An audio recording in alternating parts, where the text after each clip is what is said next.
ကျွန်တော်မိတ်ဆွေများမင်္ဂလာပါဖုန်းမြရှင်မှာချစ်ဆိုပါတယ်ကျွန်တော်တို့ဒီနေ့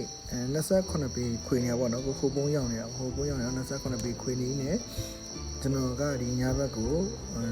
နောက်တစ်လုံးပေါ့နော်စီဒီနောက်တစ်လုံးအတွက်ကိုအစာဦးပုံဆွဲနေရပြီအဲ့ဒါပြီးသွားပါပြီပြီးသွားတာကိုကျွန်တော်မိတ်ဆွေတို့ကိုကျွန်တော်ပြပေးပါမယ်ခင်ဗျဒါကတော့အခုကျွန်တော်တို့အခုဆင်မဲ့28ပေပေါ့နော်အခု28ပေဆွဲမဲ့ပုံစံပေါ့နော်ဒါဆွဲထားတဲ့ပုံစံအခုဒီကျွန်တော်တို့ကိုကကြတော့ဒီဟာပေါ့ဒါကကြတော့ကျွန်တော်24ပေဖြစ်မလား18ပေဖြစ်မလားမသိဘူးเนาะဒါဒီအဲ့ဒီကသူအဆောက်ပုံမှာဟိုဆွဲပေးပါဆိုလို့ပေါ့နော်သူအဆောက်ပုံမှာဆွဲပြီးတော့ကျွန်တော် CD ပုံလေးထည့်ပေးထားတာပါအာမခံပြေဝပေးတာဘုံပြေချမ်းပါ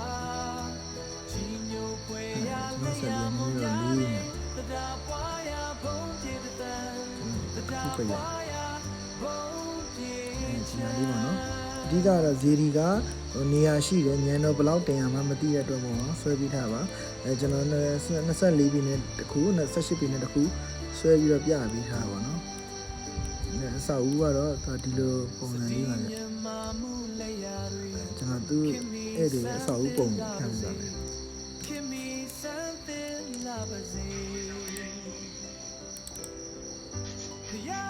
ပါမယ်နေဘန်ကိုအကောင်းဆုံးတွေမှရွေးချယ်တော့အကောင်းဆုံးတွေမှခုဒီရှိမှာပေါ့နော်ဒီရှိမှာဇီရီတင်မှာပေါ့နော်ဒါငါကအဆောက်အဦပုံဒီလိုပုံပေါ့နော်ဒီအဆောက်အဦပုံကိုကျွန်တော်က 3D ပြန်ဆွဲပြပြီးထားတာပါ 3D ပြန်ဆွဲပြီးတော့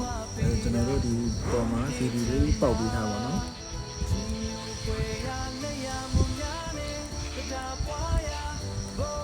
ကျွန်တော်မိတ်ဆွေတို့လည်း CD အချင်းနဲ့ဒီဇိုင်းဆွဲကြနေဆိုတော့ကျွန်တော်ဒီမှာအဲ့လိုရပါတယ်ခင်ဗျကျွန်တော် render လေးချမဲ့ပုံလေးပေါ့နော်CD ပုံကိုကျွန်တော်တို့ဘယ်လောက်တင်ရမှမသိဘူးဆိုလဲကျွန်တော်ကတွက်ချက်ပေးပါတယ်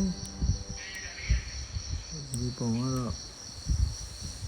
အဆောက်အဦပုံလေးရောကျွန်တော်ဒီမှာ CD design အဆောက်အဦ design နေလေအဲ့လိုရပါတယ်ကျွန်တော်ဒီမှာ CD edit လို့ဆိုလဲ free ဆွဲပေးပါတယ်ခင်ဗျဘုကပါပါကျွန်တော်မိတ်ဆွေများနေကောင်းချမ်းသာကြပါစေCD နဲ့ပတ်သက်ရင်လည်းကျွန်တော် Viber ဖုန်းနံပါတ်09518339ကိုဆက်သွယ်ပြီးတော့စုံစမ်းလို့ရပါတယ်ခင်ဗျ